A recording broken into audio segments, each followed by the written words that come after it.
Syncope is a transient loss of consciousness, typically due to cerebral hypoperfusion.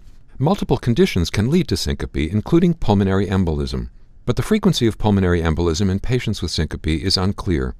In a prospective study in 11 hospitals in Italy from March 2012 to October 2014, investigators assessed all patients older than 18 years who were admitted for an evaluation of a first episode of syncope. All patients had a chest X-ray, an electrocardiogram, arterial blood gas measurement, and routine blood testing, including D-dimer.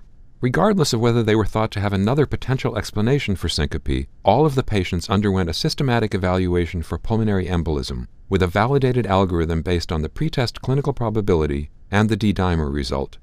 Pulmonary embolism was excluded without further testing in patients whose pretest clinical probability was low and whose D-dimer results were negative.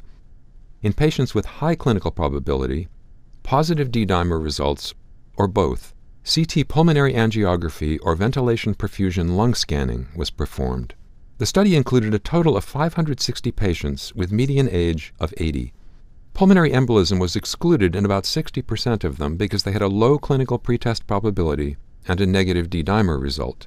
Of the remaining 230 patients, 135, or 58.7%, had a positive D-dimer test.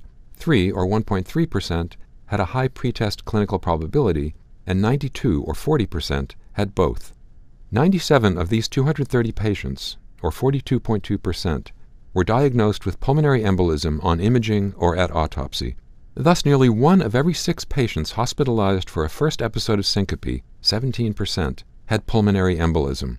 Full trial results are available at NEJM.org.